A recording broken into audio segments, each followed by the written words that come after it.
I den her video, der har jeg valgt at sammensætte og collecte content, som jeg har lavet hen over de seneste par måneder.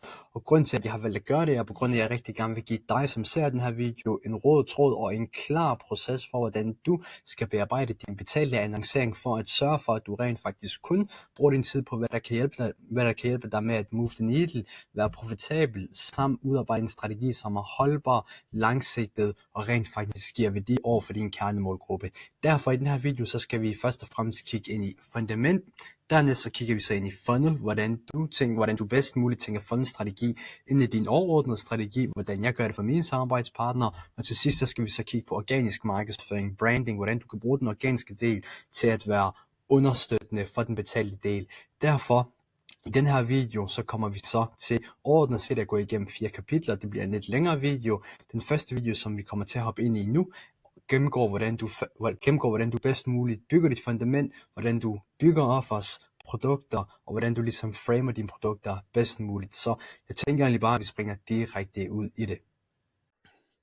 I den her video, så vil jeg give dig mit perspektiv på, hvorfor at der er nogle webshops, som slet ikke kan få hul på bylden, når det gælder betalt annoncering. Hvorimod at der er andre webshops, som nærmest har en konkurrencemæssig fordel og markant skruer volumen op måned for måned, samtidig med at de rent faktisk er profitable. I det her brev, så vil jeg vise dig, hvad jeg mener og hvad jeg anbefaler, at du skal lære at implementere som dansk webshop-ejer for at få succes med din betalte annoncering og rent faktisk kunne begynde at hælde mere benzin på bålet, altså at skrue din volumen op.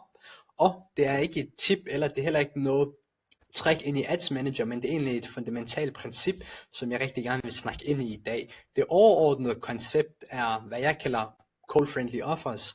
Og en kort anbefaling, hvis du ikke har læst bogen Breakthrough Advertising, så synes jeg helt sikkert, at du skal gøre det. Det er en bog, som fuldstændig har revolutioneret den måde, som jeg markedsfører for mine samarbejdspartnere på den dag i dag. Og det er også det framework, som du ligesom kan lære i bogen, som jeg rigtig gerne vil snakke ned i dag. Her er det primære problem, som jeg ser, når det gælder danske webshop-ejere, som ikke har fået succes med deres betalte annoncering. Overordnet set, så gør de bare ikke den indsats, som det kræver, eller så stoler de blindt på deres bureau, som oftest kun opsætter deres annoncer, og så lader dem køre derfor. Og det ender ofte ud i, at webshop-ejere bekymrer sig mere om sine konkurrenter end sig selv. Webshop-ejere, som churner igennem en masse bureauer, altså hver 3. eller 4. måned, så skifter de bureau, fordi de bare føler, at det ikke er godt nok. Og webshop-ejere, som ikke helt forstår, hvorfor deres konkurrenter kan blive ved med at skrue op for deres budgetter, og stjæle deres markedsandel, altså det jeg kalder victim of own circumstances. Og jeg tror, man vil som webshop-ejer have ekstremt svært ved at være konkurrencedygtig. I nogle tilfælde også sagt bagud, hvis man ikke forstår principperne bag, hvad der rent faktisk får ens målgruppe til at konvertere. Så her er det, der ligesom kan ske, hvis du følger det framework, som jeg kalder Eugene Schwartz frameworket eller rammen. Langsigtet så kan du sænke din pris på ny kunde erhvervet, altså din customer acquisition cost. Du kan drastisk øge antallet af konverteringer med nogle simple, men kritiske ændringer, og du kan skalere dit annoncebudget med front-end profitabilitet, i stedet for at skulle være afhængig af livstidsværdi. Og hvis det lyder for godt til at være sandt, så anbefaler jeg, at du ser de her 2 case studies, som jeg har inde på min side. Den ene case study er med kuffert og kørehandsker, og den anden case study er med flisebørsen. Så kan du altså helt lavpraktisk se, hvordan jeg har brugt det her framework og opnået de resultater, som jeg lige har listet igennem her. Så jeg tænker egentlig bare, at vi starter ud med at gennemgå det framework, som jeg ligesom kalder Eugene Schwartz-rammen, så du ligesom kan få en dybdegående forståelse af, hvad det rent faktisk indebærer. Step nummer 1 i det her framework, det er, at du som annoncør og du som webshop-ejer skal finde din målgruppes mass desire, og som annoncør så bliver vi nødt til at forstå vores målgruppes mass desire, altså de drømme, behov, ønsker, som ligesom er i vores målgruppe, for ligesom langsigtet og holdbart kunne skabe succes med vores annoncering. Vi bliver også nødt til at forstå, at vi mennesker ikke kan skabe et nyt behov eller en ny drøm i vores målgruppe, men tværtimod så arbejder vi med de mass desires, som vi mennesker allerede har. Og hvis vi prøver at kode det ned til, hvad jeg kalder first principle thinking, så vil enhver persons mass desire altid være en variation af ønsken om at kunne parre sig, eller frygten om ikke at kunne parre sig eller dø alene. Så hvis vi ligesom forstår det her, så bliver det også lettere for os som annoncører at skabe kreative vinkler i vores markedsføring, som rent faktisk resonerer med vores målgruppe, og så har vi også lettere ved ligesom at kunne brainstorme kreative vinkler, hvor vi kan prøve at koble de her mass desires på vores produkt eller vores markedsføringsvinkler. Så skriv alle dine drømme, behov, ønsker, som dit behov opfylder ned. i en kort liste, og jeg har egentlig lavet jeg har lavet et lille eksempel her, så du ligesom kan se, hvordan det vil se ud. Det her, det er egentlig nogle tilfældige eksempler, men for eksempel kunne det være selvsikker og stærk i din krop, mere fremskridt i træningscenteret, gør dine forældre stolte, whatever. Jeg kommer samtidig også til at outline, hvordan jeg har brugt det samme framework her for en af mine samarbejdspartnere i Amerika, som sælger prenatals, altså vitaminer fra gravide kvinder, så du ligesom også kan se, hvordan det vil se ud i praksis, når at du udarbejder den her analyse, så at sige. Så det er step nummer 1, find din målgruppes masse desire, og step nummer 2, det er alliere dit produkts fordele og din målgruppes masse desire. Som Eugene Schwartz selv siger, it's the main benefit of your product satisfying the mass desire of the market that provides the selling of your ad.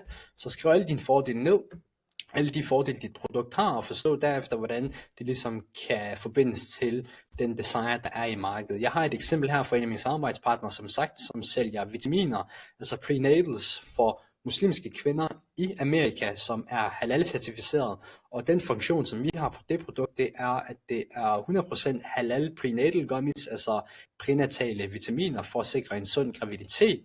Fordelen bag det produkt, det er selvfølgelig, at du får den rette ernæring, og du får støtten under din graviditet, og så hvad jeg ligesom kalder fordelen bag den reelle fordel, det er i det her tilfælde, at det er halal-certificeret, som ligesom sikrer overholdelse af religion, og slutteligt så kan du se, hvordan jeg har koblet det på vores mass desire, altså have en sund graviditet og fødsel, og senere i det her brev, så kan du også se, hvordan jeg ligesom har koblet det sammen fra mass desire til, hvordan vi kunne alliere det med vores produkt, og så hvordan vi har lavet et offer, der rent faktisk er skalerbart.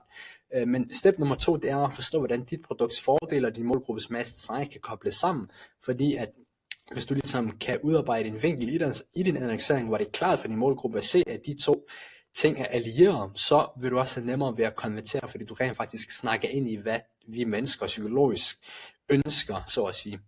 Step nummer 3, det er forstå dit marked. Så bliver vi nødt til at forstå the level of awareness, altså hvor bevidste vores marked er, og som annoncør så er det ekstremt vigtigt at forstå, hvor bevidste din målgruppe er, på grund af at der er ekstremt stor forskel på, hvordan du som webshop ejer skal kommunikere, alt efter hvor aware din målgruppe er. Der er 5 stadier af awareness: unaware, problem aware, solution aware, your solution aware og most aware. Og alt efter hvor aware din målgruppe er, så skal du altså have en anden tilgang til din markedsføring. Efter vi ligesom har forstået, hvor aware vores målgruppe er, så bliver vi også nødt til at forstå, hvor skeptiske vores målgruppe er. Og det er det, jeg kalder the level of sophistication. Altså i bund og grund, skeptism i vores marked, det er egentlig baseret på, hvor mange udbydere, som har markedsført lignende produkter til vores målgruppe. Så hvis du er i et marked, hvor at din almindelige potentielle kunde har set, som et eksempel, 100 lignende produkter, så vil den person naturligvis også være mere skeptisk, sammenlignet med, hvis du var i et marked, hvor der var relativt lav konkurrence. Som et eksempel, så arbejder jeg sammen med Henrik Drebold for Kuffert og Kørehandsker, og han sælger roadbooks, automobilbøger, kan vi også kalde det, og det er for eksempel et marked, hvor der ikke er nogen konkurrenter nærmest, men hvis du sælger noget, som er almen tøj, kosttilskud, whatever, så er det jo naturligt, at din målgruppe vil være mere skeptisk. Så når du ligesom har brækket de her 2 elementer ned, og du forstår, hvor aware din målgruppe er, og hvor skeptisk din målgruppe er, så kan du altså bygge et offer, eller du kan frame dit produkt til ligesom at tale præcis til, hvor bevidste og skeptiske din målgruppe er.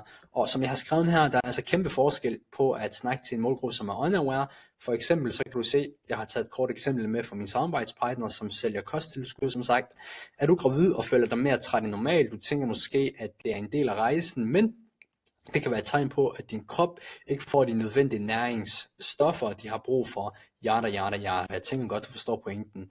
Og hvis vi så kigger på, hvordan vi skal kommunikere til en målgruppe, som er most aware, altså en gruppe, som rent faktisk har været hele købsrejsen igennem, som kender til branchen, kender til udbydere, kender til de offers, der er, så kan du se, at det har vil være en fordelagtig måde at kommunikere på.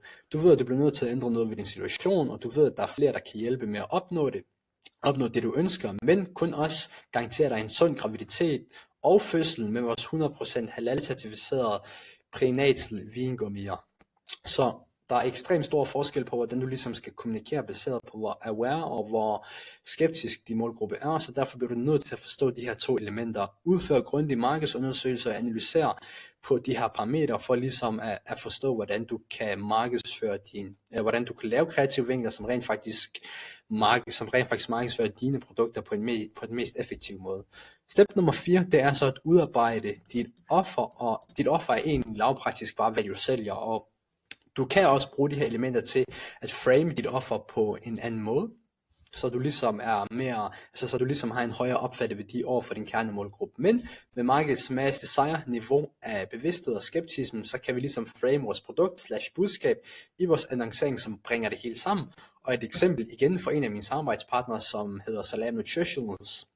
Der sælger vi kosttilskud, som sagt, og det vi gjorde, det var, at vi udarbejdede en bundle og positionerede det som et welcome kit i vores annoncering, for ligesom at tilføje et psykologisk element for at byde nye kunder velkommen i et konkurrencepræget marked, for at få nye kunder til at føle sig værdsat fra start. Og det er noget, som vi har ramt plet med i det her tilfælde. Og step nummer 5, det er så at connecte din annonce, din købsrejse, dit produkt/offer med markedets mass desire og alle de andre parametre som level of awareness og hvor skeptisk din målgruppe egentlig er. Og som sagt, så fortalte jeg vil give et eksempel på, hvordan jeg har gjort det for en af mine samarbejdspartnere, og vi har lige kigget ind i de offer, vi udarbejder. Altså vi lavede en bundle, som du kan se her, som vi kalder en prenatal bundle, som egentlig har positioneret som et welcome kit. Og så kan du så se, at i vores annonce, den kreative vinkel, vi har, det er The Secret to a Healthy Pregnancy for Muslim Women. Nourish your baby with 100% halal prenatal gummies. Og det har fungeret ekstremt godt, fordi vi forstår, hvad vores målgruppes mass desire er, vi forstår, hvor aware de er, vi forstår, hvor skeptiske de er, vi forstår, hvordan vores produkt ligesom snakker ind i deres, desire, altså vi forstår, hvordan vores produkt snakker ind i deres psykologiske behov, og så har vi egentlig bare givet dem et offer, altså givet dem et produkt, en bundle, og positioneret det på en måde, hvor vi rent faktisk viser til vores målgruppe, hvor tiltalende det er over for dem, som har ramt plet i det her tilfælde. Og ja, nu kan du jo så se, hvordan vi tog et tilsyneladende med et produkt i et svært marked, altså kosttilskud i USA. Det er ekstremt svært at slå igennem, og repositionere det til at matche vores markeds sofistikeringsniveau, hvilket har givet os en konkurrencemæssig fordel, og siden vi har indført det her offer og den her kreative vinkel, så har vi hældt mere benzin på bålet, og vi har markant skruet vores marketingbudget op. Og det er ligesom det, der er muligt med frameworket bag Cold Friendly Offer. Nu når vi har været igennem fundamentet, så skal vi videre til, hvordan du i din webshop kan bygge funnels, hvordan du skal tænke funnels, og hvordan du kan udarbejde en funnel-strategi, hvor der er en rød tråd, hvor du rent faktisk guider din potentielle kunde fra at ikke kende til dit brand overhovedet, til rent faktisk at lægge en konvertering i din virksomhed. Noget, som jeg også synes er værd at lægge mærke til, når vi ligesom gennemgår det her kapitel, som er funnels og købsrejser, er, hvordan jeg igennem hele den her proces bruger de samme principper, bruger det samme fundament, bruger de samme frameworks og strategier igen og igen og igen. Der er altså ikke fokus på shiny objects hele vejen igennem. Alle de frameworks, som jeg laver for alle mine samarbejdspartnere, er der fokus på basale principper og basale frameworks, som er universelle og fungerer igennem hele købsrejsen. Så det synes jeg er værd at lægge mærke til. Men med det sagt, så skal vi kigge ind i, hvordan du som annoncør kan udarbejde en hel funnel for din virksomhed, som er vedligeholdende og profitabel. Hvis du som webshop ejer ikke endnu har benyttet dig af narrativbaseret annoncering for succesfuldt at erhverve nye kunder og skalere din volumen, samtidig med at du holder dine hardcore KPI'er såsom POAS og mere stabile, så synes jeg, at du skal lytte med her, fordi det primære koncept, som jeg rigtig gerne vil snakke ind i dag, er narrativbaseret annoncering. Og helt lavpraktisk så betyder det, at vi som annoncører skal udarbejde budskaber, som resonerer med den bølgelængde, vores målgruppe vibrerer på. Og hvis du kigger på billedet her, så kan du se, at der står Core Thesis Narrative Determines Success, altså dit narrativ udgør din succes. Og hvis du ser på vibransen her, så kan du se, at vi har en stringent. Hvis vi som annoncører kan analysere, hvad stringent vores målgruppe er på, udarbejde budskaber, som resonerer med den frekvens, så vil vi oftest også se succes med vores betalte annoncering. Og narrativ betalingsmarkedsføring afgør i 9 ud af 10 tilfælde, om ens annoncering bliver en succes eller spilder ressourcer. Det er oftest ikke den teknologi, du bruger, det er oftest ikke den specifikke metode, du bruger, det er tip eller trick, som du anvender, der afgør forskellen. Jeg har personligt selv set ekstremt simple Ads Manager setups skalere betydeligt spændt på en profitabel måde, og i den her video så vil jeg også gerne vise dig et eksempel for en af mine samarbejdspartnere, hvor at vi ikke har noget fancy Ads Manager setup, hvor vi ikke bruger et tip, hvor vi ikke bruger et trick, men hvor vi egentlig bare helt lavpraktisk har fundet ud af, hvad frekvens, som vores målgruppe vibrerer på, og så udarbejde et budskab, som, hvad kan man sige, spiller ind i den stringent. Og at ramme den samme bølgelængde som ens målgruppe, er noget, som der sker uden for ens annonceadministrator, men det er altafgørende for, om ens annoncering lykkes. Og det case-studie, vi tager udgangspunkt i dag, den case, vi tager udgangspunkt i, det eksempel, som jeg rigtig gerne vil fremvise, det er Kuffert og Kørehandsker, en af mine rigtig gode samarbejdspartnere. Kuffert og Kørehandsker er ejet af Henrik Drebold, og jeg har også lavet en case study på selve Kuffert og Kørehandsker, som hedder Lær hvordan jeg hjalp Kuffert og Kørehandsker med succesfuld at launch Farnsdag-kampagne via meta-annoncering. Igen, det primære koncept, det er narrativbaseret annoncering, og narrativ, det betyder helt lavpraktisk en måde at kommunikere et argument på og beherske den tro eller det belief, som er i vores målgruppe. Det er lidt ligesom en usynlig hånd, som afgør din succes eller dit tab med din annoncering. Enten så arbejder det med dig, eller så arbejder det imod dig. De fleste webshops / annoncører rammer ofte et glasvæg i deres vækst, især når de prøver at hæve annoncespend, og når de når et specifikt mængde spend, som er relativt alt efter virksomhed, så oplever man, at ROAS falder, så oplever man, at mere bliver værre, og så oplever man, at hvis man prøver at skalere spend yderligere, så bliver det urentabelt, hvilket betyder, at de fleste ikke kommer forbi et bestemt sted i deres vækstfase. Og hvad mener jeg helt lavpraktisk med det? Det er en meget lille procentdel af webshops, især herhjemme, som sælger et unikt produkt, som deres kernemålgruppe straks forstår og værdsætter. Langt størstedelen af webshops sælger identiske produkter eller deres konkurrenter, hvilket betyder, at man bliver nødt til at differentiere sig på den måde, som man markedsfører ens produkter på at få en konkurrencemæssig fordel i ens branche. Og derfor er det annoncørens opgave at markedsføre det individuelle produkt på en måde, som resonerer mest muligt med kernemålgruppen. Så hvordan kan vi sørge for, at vores budskaber opnår det her? Hvordan kan vi sørge for, at vores budskaber opnår den her stringent, som ligesom vibrerer på samme frekvens som vores målgruppe? Helt lavpraktisk, så bliver vi altså nødt til at analysere vores marked og finde ud af, hvordan vores marked ser ud på nuværende tidspunkt. Nogle af de tiltag, som kælder på vej, er, hvem sælger et lignende produkt, hvilke argumenter bliver der brugt på nuværende tidspunkt til at sælge de lignende produkter, som vi konkurrerer imod, hvordan har markedsføringen i markedet ændret sig imellem konkurrenterne over tid.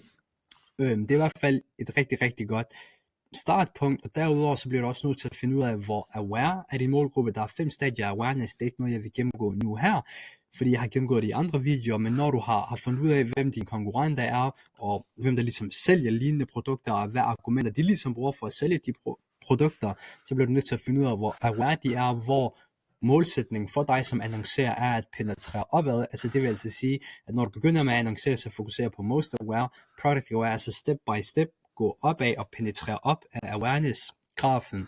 Dernæst så bliver vi også nødt til at forstå market sophistication, og helt lavpraktisk betyder det egentlig bare, hvor ofte vores kernemålgruppe har set lignende produkter / offers, og hvor skeptiske / smarte de er. Jo længere tid, at de har set lignende produkter, jo mere skeptiske vil de være, og det er også ekstremt essentielt, at du som annoncør finder ud af det her, for ligesom at finde ud af, hvordan du kan udarbejde budskaber, som rent faktisk resonerer med din kernemålgruppes bølgelængde. Og din opgave som annoncør er altså helt lavpraktisk at udarbejde et stringent narrativ, som først og fremmest fanger din målgruppes opmærksomhed med annoncecontent, som får dem til at klikke på annoncen, omformer deres indledende opmærksomhed til interesse, og derefter omformer deres interesse til en konvertering af dit produkt. Du skal altså guide din potentielle kunde igennem et narrativ fortælling, hvor at du guider dem igennem en fortælling, som er cohesive, altså sammenhængende fra A til Z. Så jeg vil rigtig gerne nu gennemgå et eksempel for en af mine samarbejdspartnere, Kuffert og Kørehandsker, så du kan se, hvordan vi på nuværende tidspunkt er i gang med at skalere en narrativbaseret funnel. Altså på nuværende tidspunkt, december 2024, er i gang med at skalere en narrativbaseret funnel op, så du ligesom kan se, hvordan det ser ud i praktisk. Og grund til, at jeg har valgt at tage det her eksempel med, er på grund af, at det er et relevant eksempel, hvor du kan se, hvordan jeg har gjort det for en af mine kunder, og samtidig så kan du også se en case, hvor vi på nuværende tidspunkt, altså december 2024, er i gang med at skalere en narrativbaseret funnel op for Kuffert og Kørehandsker, hvor vi kraftigt har hævet spændt her over de seneste par dage. Men jeg tænker egentlig helt lavpraktisk bare, at vi springer ud i det. Først og fremmest, så kan du se her, at Kuffert og Kørehandsker er en dansk webshop, som er ejet af motorjournalisten Henrik Drebold, hvor han helt lavpraktisk sælger sine egne automobilbøger, og så sælger han også noget merchandise. Så lidt en anderledes case, en enormt spændende case. Og ja, en lille smule baggrundsviden til dig, som ikke kender til brandet endnu. Jeg tænker egentlig bare, at vi hopper ind i flowchart, så du kan se, hvordan det ser ud. Så her har jeg nedbrudt den narrativbaserede funnel, som jeg har udarbejdet for Kuffert og Kørehandsker. På nuværende tidspunkt er det december, så på nuværende tidspunkt har vi en julebaseret narrativ funnel, hvor at vi fra A til Z, fra annonce til checkout, har det samme budskab hele vejen igennem. Hvis jeg prøver at bryde det ned for dig her, så kan du se, at vi har vores annoncer, og jeg har egentlig bare taget et udkast af 3 forskellige annoncer. På nuværende tidspunkt har vi okay volumen på, men jeg har valgt 3 annoncer, så du ligesom helt lavpraktisk kan se, hvordan det ser ud. Og i alle vores annoncer har vi det samme narrativ, vi har det samme budskab, altså julekampagne, hvor vi helt lavpraktisk prøver på at få vedkommende, der har en bilentusiast i sit liv, til at købe vores automobilårbog til den bilentusiast, som de har i deres liv, og så kan du så se, at vi har kreativer til det, og temaet er egentlig det samme i hver evig eneste kreativ. Vi vil have, at når en person ser vores annonce, forstår de det budskab, som vi sender, og ligesom resonerer med det budskab, som vi sender. Så du kan se, på hvert kreativ er det en julestemning, det er et juletema. Du kan se, at han har en nissehue på her, og så kan du også se, at vi på et statisk billede har en value proposition, som hedder den bedste julegave til bilnørden. Den trafik, som vi får fra Facebook, bliver så dirigeret ind til 2 landingssider primært. Den ene landingsside er en bundle, vi har her, som hedder bilnørdens julegave. Så du kan altså helt lavpraktisk se, at vi har et juletema frontend på vores Facebook. Det har vi også på vores landingsside, som ligesom sørger for, at hele vores købsrejse stemmer overens. Og fra den her bundle, altså den her julegave, så bliver man så dirigeret hen til checkout, og fra checkout så kan man så købe den bundle der. Jeg vil også gerne sige, for at være helt reel, at jeg også eksperimenterer med at sende trafikken ind til vores normale landingsside med den ene automobil og bål, og det er egentlig helt lavpraktisk på grund af den gennemsnitlige ordreværdi kan være en smule høj for en person, som køber julegaver, men primært så prøver vi egentlig at dirigere dem ind på vores bundle her, for ligesom at sørge for, at det narrativ, vi har frontend, stemmer overens med vores backend også. Helt lavpraktisk, så kan du se, hvis jeg går ned her, at hvis vi kigger på overordnet performance for selve webshoppen, så kan du se, at vi startede alle annoncer her den 30. november-ish, så i starten af december, og for den 30. november til den 11. december, som er den dag i dag, hvor jeg filmer den her video, så kan du se, at vi kraftigt har skaleret det her narrativ op i annoncebudget på en profitabel måde, som har virket i den her case. Du kan helt lavpraktisk se Shopify dashboard, timeframe, og du kan se, at den samme timeframe er lige der omkring, hvor vi rent faktisk begynder at skubbe det her narrativ frontend i vores annoncering. Så det er helt lavpraktisk en case study for Kuffert og Kørehandsker, for at du ligesom kan se, hvordan det vil se ud i praksis. Og jeg håber, at du nu kan se, hvor effektivt narrativbaseret annoncering / funnels er, hvis du formår at sprede et budskab, som resonerer med den bølgelængde, din målgruppe er på. Og jeg anbefaler på det kraftigste, at du selv giver det et skud, hvor du udarbejder et narrativ fra A til Z, altså en hel funnel, hvor at du først og fremmest analyserer din nuværende målgruppe, din kernemålgruppe, og prøve på at finde ud af, hvordan de vibrerer, og så dertil udarbejde et budskab, som har den samme stringens, som de er på. Det er ekstremt effektivt, som du også kan se på den her case, og igen, jeg anbefaler på det kraftigste, at du giver det et skud. Så det jeg ligesom gjorde for flisebørsen, i det her tilfælde, det var at vende hele casen på hovedet og udarbejde /teste på annoncekoncepter til hvert stadie af awareness og hvert stadie af vores funnel, og det er noget, som vi sammen vil gennemgå nu, så du helt lavpraktisk kan se, hvordan det så ud før, og hvordan det ser ud nu. Først og fremmest så har jeg taget en annonce med jeg har taget kreativ med, som vi på nuværende tidspunkt kører til en målgruppe, som hedder Most Aware. Som du kan se her, så har vi en logisk grund til, at vores målgruppe skal konvertere. Annoncen, den går sådan her, at du er på udkig efter et kub til dit næste fliseprojekt. Lige nu kan det få vores populære betonlukfliser til kun 149 kroner per kvadratmeter. Fantastisk tilbud til et moderne råt design. Hos Flisebørsen får du rådgivning, yada. Jeg tænker, du forstår pointen, men helt lavpraktisk så ved jeg, at det her stadie af awareness, altså det her stadie af vores funnel, så taler vi kun til en meget lille del af markedet. Vi taler til de 3% af markedet, som der skal til at lave en konvertering. Derfor vil jeg gerne give dem en logisk grund til at konvertere hos os. Jeg vil gerne fortælle dem, hvorfor de skal konvertere hos os, frem for at konvertere hos vores konkurrenter, og hvorfor at de som forbrugere vil få en bedre deal, og hvorfor de som forbrugere vil gøre en bedre aftale ved at handle hos os. Og dertil kan du ligeledes se ejeren af Flisebørsen, der helt lavpraktisk i en annonce snakker om det specifikke tilbud, som vi kører med. Hvis vi prøver at gå videre, så kan du se, at jeg har et kreativ med her, hvor vi snakker til en målgruppe, som hedder Product Aware, og Product Aware, Most Aware er relativt i samme spor. Når du ligesom arbejder med en målgruppe, som er Product Aware, så har de også forståelse for dig som annoncør. De har forståelse for dit brand. De har næsten været hele købsrejsen igennem, men i det her stadie, så vil forbrugeren ikke reelt set vide, hvor godt dit produkt kan opfylde det ønskede behov. Så derfor er noget, som jeg arbejder med for Flisebørsen i det her stadie, var at ligesom at skærpe det billede, som de har af Flisebørsen, og skærpe det behov, som vi kan opfylde hos dem som forbrugere. Derfor er annoncen lidt anderledes, og derfor vil du også lægge mærke til, at copy er lidt anderledes. Her prøver vi ikke decideret at pushe et rigtig godt offer lige ud, men vi har egentlig en anden tilgang, hvor at vi sammenkobler, hvordan vores produkt kan opfylde deres ønske med et godt offer. Så det er ikke lige så aggressivt, som det er i Most Aware-stadiet, men vi har stadigvæk en relativt lignende tilgang, hvor vi dog skærper billedet af, hvordan vi som virksomhed kan tilfredsstille deres behov. Og som du kan se, så hedder annoncen her, har du husket, at vi hos Flisebørsen har Danmarks laveste priser på marmorfliser, samt tilbyder vi yderst høj kvalitet og flotte designs. Du får alt samlet et sted, og det er rigtig vigtigt for os at fortælle forbrugerne, at de kan få alt sammen et sted, så de ikke skal andre steder hen, og vi ligesom er en alt i en løsning.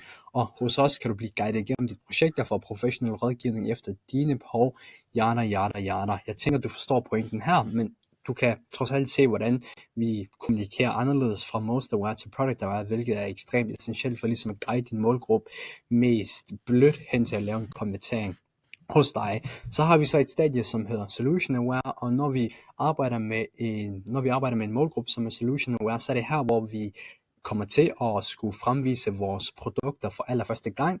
Jeg kommer i Problem og Unaware til at vise dig, at vi markedsføre et andet produkt, men når vi arbejder med et Solution Aware Audience, altså en Solution Aware målgruppe, så er det her, hvor vi ligesom skal fremvise vores reelle produkter for allerførste gang, og derfor er noget, som jeg har lagt fokus på for Flisebørsen, Kataloger er fantastiske, og det er også noget, som kaldes DPA, dynamisk produktannoncer, og de fungerer som en drøm for altså på Meta, for vores målgruppe, på grund af, at vi giver dem en oplevelse af, hvor de kan sidde på Meta, ikke behøver at forlade platformen og kan swipe igennem de forskellige produkter, vi har. I det her tilfælde kan du se, at vi har et katalog med marmorfliser, og det er på grund af, at det er vores bedst sælgende kategori, altså vores hero products, og det er derfor, at vi har et katalog med vores marmorfliser specifikt, men det her katalog, det fungerer som en drøm, når vi ligesom skal fremvise vores produkter for allerførste gang for vores målgruppe, fordi de let og blødt på Meta, uden at skulle forlade platformen, kan swipe igennem kataloget og få en forståelse af de produkter, de kollektioner og, hvad kan man sige, vores overordnede produkter på selve platformen. Og det her har fungeret rigtig, rigtig godt. På Meta samtidig så er et dynamisk produktkatalog en fantastisk måde til at kunne skræddersy købsrejsen, på grund af, hvis en forbruger tidligere i købsrejsen har været inde og kigge på en specifik marmorflis, så vil selv samme marmorflis poppe op på hans Facebook feed, så derfor er det også med til at personliggøre købsrejsen og fungere som en drøm igen, når vi skal, fremvise vores produkter allerførste gang for et solution aware målgruppe, og ligesom give dem indsigt i, hvilke kataloger, hvilke collections og hvilke produkter, som vi har. Hvis vi rykker videre, så kan du se, at vi nu er ved et stadie, der hedder Problem Aware. Der har vi en lidt anden tilgang. Noget, som du også kan lægge mærke til, er, jo længere vi kommer ned i awareness, jo mere skifter vi fokus på fra vores reelle produkter til vores vareprøver. Og grunden til, at vi gør det, er på grund af, at en vareprøve er det, som jeg kalder et cold-friendly offer. Altså det er et produkt, som virker i skala front-end. Så derfor, jo længere vi kommer ned i awareness, jo mere skifter vi over til vores vareprøver. På grund af, når vi for eksempel snakker til folk, som har problem aware, så snakker vi til folk, som har en forståelse af, at de har et problem, men som slet ikke er klar til at lave en konvertering. Og derfor der giver vi dem så muligheden for at købe en vareprøve, samtidig med, at vi ligesom dykker ned i problemstillingerne, som de sidder med. Her har jeg 2 videoer med, hvor du kan se på den ene video, at ejeren skærer en vareprøve ud, hvor at jeg har scriptet videoen til ham. Så hvor vi gennemgår, problemstilling, som vores målgruppe har, så helt lavpraktisk, så snakker ejeren ind i de problemstillinger, som der er, når at du som potentiel kunde skal ud af finde fliser, og du kan nok spore det lidt her på første sætning af copy, men der står, for eksempel har du haft svært ved at finde en troværdig forhandler til køb af fliser, en forhandler, som guider dig igennem dit køb, som har kvalitetsrige fliser til skarpe priser. Jeg tænker godt, du forstår pointen, men det her har egentlig været rigtig, rigtig essentielt for flisebørsen og for os, for ligesom at kunne skrue vores marketingbudget op, samtidig med, at vi har været rentable. Og det er også noget, som jeg ser de fleste webshops ikke ignorerer, desværre, men som du kan se her, så arbejder vi med en problem aware audience, derfor snakker vi ned i de problemstillinger, som vi ved, vores målgruppe har, og samtidig så giver vi dem også mulighed for at konvertere på en vareprøve, altså et produkt med så lav friktion, at det gør det nemmere for os, at skalere vores markedsføring, profitabel front-end, men også 2, senere få flere konverteringer, fordi hvis du vælger i problem aware stadie at bestille en vareprøve hos os, så er der også rigtig god sandsynlighed, at du ligesom tager hele købsrejsen hos os, og til sidst ender med at lave en konvertering på for eksempel 15 eller 20.000 kroner. Hvis vi går videre til det sidste stadie af vores funnel her, så kan du se, at det er unaware, og unaware er en lille smule tricky, fordi vi samtidig arbejder med folk, som slet ingen forstand har på, at de ligesom har et problem, og folk, som reelt set ikke har startet købsrejsen nu, så at sige. Så det, som jeg lægger fokus på, det er at udarbejde kreativer, som egentlig bare vækker en form for følelse i vores målgruppe. Til venstre, der kan du se et kreativ, som vi pusher til folk, som er unaware. Her har vi godt nok fokus på showroom i selve copy, men du kan se, at kreativ er noget, som vi, pusher til folk, som er unaware, og den måde, som vi ligesom har sammensat kreativ på, det er, at vi viser æstetikken af vores fliser. I det her stadie, så prøver vi ikke at give folk en vareprøve, vi prøver ikke at give dem en logisk grund til at kommentere, men vi prøver egentlig bare at fremvække en form for følelse, og det kan du se, at det har vi gjort med det her kreativ. Nu kan jeg ikke spille video, men du kan se på kommentarerne, at vi har folk, som skriver, oh my god, I'm in love, smukke fliser, er glad for de fliser, vi har, men synes, at de blå er flotte, men sikkert mega glad at gå på. Grunden til, at jeg ved, at det her kreativ har fungeret rigtig godt i unaware stadie, er på grund af, at vi ligesom får den her engagement på vores videoer. Som sagt, så er det ikke fordi, at vi decideret prøver på at få folk til at konvertere i de her stadier, men vi prøver på at vække en emotionel følelse i dem, så de underbevidst senere har en positiv association til vores brand, og det kan du se, at vi har gjort, og du kan se, at vi har ramt plet baseret på de kommentarer, vi får. I unaware stadier, så er kommentarfeltet ofte et rigtig godt sted at se, om ens annoncer rent faktisk resonerer. Hvis du har kommentarer eller det her, bare tilpasse dit produkt, så ved du, at du har gjort et godt stykke arbejde, og så ved du, at, at du har kreativer, som snakker til et unaware stadie. Du vil selvfølgelig ikke kunne se på din ROAS, du vil selvfølgelig ikke kunne se på din CPA, på de specifikke annoncer, at det er noget, som bare performer godt, men det er egentlig med til overordnet set at gøre hele din købsrejse bedre, og det er overordnet set med til at gøre din annoncering som en helhed mere profitabel. Det virker lidt ligesom en aktie. portefølje. Nogle aktier taber du på, nogle aktier vinder du på. Dem, som er bottom of funnel, altså annoncerne, dem vinder vi på stort. Dem, som er top of funnel, altså unaware, taber vi på, men overordnet set, så er vores, aktieportefølje net profitabel. Og i det her tilfælde, så kan du se, hvordan vi har udarbejdet en kreativ vinkel, hvor vi viser æstetikken af vores fliser, der snakker til et unaware stadie, hvor vi vækker en emotionel følelse i dem. Og det er jo så en af grundene til, at vi markant kunne up performance, samtidig med, at vi har øget budgettet 300%, og så kan du også samtidig se, hvordan vi gik fra en kreativ fond, som kun snakkede til 3% af markedet, altså folk, som var klar til at konvertere lige nu og her, til at have en købsrejse, som understøtter, til at have annoncer, som understøtter hele købsrejsen. Og hvis du føler, at din annoncering er stagneret, så vil jeg anbefale dig, at du gennemgår dit setup, kigger det igennem, samt får en forståelse af, om dit spend rent faktisk bliver fordelt ordentligt på tværs af din købsrejse. For det er oftest noget, som jeg ser de fleste webshops herhjemme ikke have, desværre. Så har vi været igennem den overordnede del, altså fundament, og dertil så har vi også kigget på funnels, hvordan du skal tænke funnel, og hvordan du kan udarbejde en hel købsrejse for din virksomhed. Nu så skal vi så videre til den sidste video i den her overordnede YouTube-video, som omhandler organisk markedsføring, og grund til, at jeg har valgt at inkludere det, er på grund af, at det er sindssygt vigtigt. Hver evig eneste af mine samarbejdspartnere, som fokuserer på den organiske del, kan også skalere deres betalte annoncering meget, meget længere og meget, meget kraftigere, på grund af, at den organiske del, den ligesom er underordnet den betalte del, og ligesom er med til at hjælpe dig som webshop ejer at udbrede din funnel og skabe en omkostningseffektiv måde, hvorpå at du rent faktisk kan skalere dine annoncebudgetter profitabelt, hvilket jo er det, som enhver webshop ejer rigtig gerne vil. Derfor så synes jeg, at du skal spidse ørerne i den sidste del af den her YouTube-video, hvor vi skal snakke om organisk markedsføring, og hvordan du ligesom kan benytte dig af den organiske del i din markedsføringsstrategi for at understøtte den betalte del.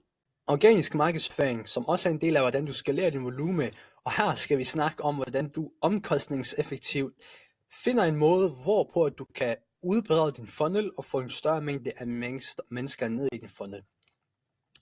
Nok det er en af de mest essentielle kapitler i den her master thesis, som de fleste e-commerce virksomheder overser. De fleste snakker om den betalte, og det kan jeg også godt forstå, men den organiske er lige så vigtig som den betalte. De fleste e-commerce ejere fokuserer på den betalte annoncering og overser, hvor vigtig den organiske markedsføring er for hurtigt voksende e-commerce virksomheder. Den organiske markedsføring er en essentiel del af en marketingindsats, og den er med til at hjælpe med at udbrede ens funnel på en omkostningseffektiv måde, samt skabe positive associationer med ens brand. Ofte så er det sådan, at e-commerce ejere, som møder en plateau ved en mismængde spend, ikke kan komme videre og ser på deres performance marketingsindsatser og prøver på at finde ud af, hvad der er galt. Problemet er dog i virkeligheden, at man ikke har udvidet sin funnel nok. Tag for eksempel min gode ven igen, Henrik Drebold. Han ejer YouTube-kanalen Kuffert og Kørehandsker, som du kan se her. Og igennem den YouTube-kanal, så skaber han positive associationer med hans brand igennem organiske videoer, og det genererer undskyld mit sprog, men en helvedesmæssig trafik ind på vores site, som fodrer vores pixel, udvider vores funnel helt gratis og hjælper os enormt meget med den betalte annoncering. Og igen et screenshot af det her. Og nu ved jeg også godt, at det er et ekstremt eksempel, fordi det er ikke alle, eller det er nærmest ingen founders, webshop ejer, som har en YouTube-kanal, men princippet er bare, hvis du som webshop ejer ikke benytter dig af den organiske markedsføring, såsom for eksempel Reels på platforme som Instagram og TikTok, eller i så fald bare generelt set at være organisk til stede på de platforme, så gør du livet sværere for dig selv på grund af noget, som jeg hjælper mine samarbejdspartnere med, det er at se på, hvordan vi igennem organisk markedsføring kan udarbejde en strategi for at udbrede vores funnel, skabe positive associationer, og deraf ligesom skalere vores betalte annoncering. Uden det her step, så vil vi simpelthen ikke kunne skalere, på grund af at hæve budgettet på dine annoncekanaler vil ikke være løsningen, på grund af, når du ligesom prøver at hæve spend, så kan du se, at CPA ikke så kan du se, at CPA og ROAS går den forkerte vej. Så at hæve spend er jo ikke den rette løsning at gøre. Den rette løsning er at kigge ind i, hvordan vi på en omkostningseffektiv måde kan snakke til en større del af funnel. Det giver også din webshop en lidt mere full funnel approach, i stedet for at skulle være hængt op på din performance marketing indsats. Et andet godt eksempel er min tidligere samarbejdspartner Anissa Hijab Fashion, som er et fashion brand fra Tyskland, som jeg hjalp med at udarbejde en organisk strategi ved hjælp af creators via gifting på TikTok. Som du kan se her, så kan du se, at de seneste, 7 videoer, der er blevet postet på TikTok, er organiske videoer, hvor vi har brugt creators igennem gifting. Og først og fremmest, det resulterede ikke kun i hardcore konverteringer og backend, men skabte også positive associationer, understøttede vores paid funnel, og ikke mindst diversificerede brandets trafikkilder og risiko. Altså de har flere kilder at generere trafik fra, som gør deres webshop overordnet set mindre risikofyldt, og deraf ligesom øger værdien af deres webshop overordnet set. Det fungerede for os, fordi at vores kreativer i det her tilfælde på TikTok gav inspiration, resonerede med vores målgruppe og ramte forbrugeren i det state of mind, man er i, når man sidder og scroller på TikTok. Få inspiration. Det er en meget forskellig state of mind, du er i på for eksempel Facebook og TikTok. På Facebook er det måske at se forskellige newsartikler, være hængt op på, hvad din familie og venner laver, hvor det på TikTok er at få inspiration, som vi ligesom bruger creators til at vise, hvordan de bruger vores tøj til at style dem selv. Og som jeg har skrevet her, derfra så kunne vi også teste organiske på de her kreativer, og derefter bruge dem i det, der hedder TikTok Spark Ads, som egentlig bare er et put spend bag vindende kreativer, altså whitelisting, hvilket betyder, at vi har en større hitrate på de kreativer, som vi bruger i vores paid på TikTok, og mindre spend på vores overordnede testing. Og hvis du fordeler det ud over et år, så har du fået et meget bedre afkast på din overordnede paid marketing, fordi du ligesom kan teste organisk. Og for at, som jeg har skrevet her, give credit where credit is due, så vil jeg rigtig gerne linke til de her 2 videoer fra Frederik fra Fabo, hvis jeg lige åbner dem her. Den ene hedder oplæg for retail webshops, hvor den anden hedder How to Dominate TikTok in 2025. Det er 2 rigtig gode videoer, som giver indblik i den organiske strategi, som de bruger for at accelerere nogle af deres kunder. Og det skal lige siges, at jeg har aldrig nogensinde snakket med Frederik. Jeg er ikke bekendt med ham, men jeg synes, at de her 2 videoer er ekstremt gode og giver dybdegående indblik i, hvordan at man skal udarbejde en marketing mix, som understøtter ens paid funnel, og åbner ens funnel op og snakker til en større audience. Så 2 rigtig gode videoer, som jeg selv har taget inspiration fra, og som jeg egentlig bare gerne vil linke. Det gode ved den organiske markedsføring, det er også, at det er owned media, som egentlig bare er et asset, altså det er et aktiv, som du selv ejer og vil pay your brand dividends, samt en rigtig god langtidsinvestering for et hvert brand, på grund af du kan selvfølgelig godt fokusere på din paid media, og det skal du også gøre, men det gode ved organisk er, at det er owned media, det er noget, som du selv ejer, så hvis din paid en dag brænder sammen, så har du stadigvæk din owned media, som du kan benytte dig af. Og en vigtig ting at være opmærksom på, det er naturligvis, at det kan være rigtig svært senere hen at lave et exit på ens webshop, hvis ens organiske del er bundet op på ejeren af ens virksomhed. For eksempel, som jeg snakkede om tidligere, Henrik Drebold, han vil nok ikke kunne sælge hans webshop, på grund af at den er bundet op på ham som ejer. I det her tilfælde så er det fordi, at han er roadbook, eller han er bilentusiast, og det er lidt noget andet. Men hvis du som webshop ejer rigtig gerne vil bruge den organiske del, så kan du for eksempel bruge creators, som også gør sådan, at den er mere exitbar, i stedet for, at du ligesom har bundet det op på hele den organiske del. Det kan nemlig være en lille trigger. Og det var så overordnet set den organiske del, nok den vigtigste del i forhold til at skalere volumen af det, som de fleste webshop-ejere overser, hvilket er ekstremt trist, på grund af det er ligesom den organiske del, som understøtter hele den paid del. Og det er noget, som jeg ser gang på gang for mine samarbejdspartnere. Dem, som har en organisk presence, og dem, som fokuserer på deres organiske markedsføring, kan bare skalere deres budgetter så afsindigt meget, uden at CPA falder.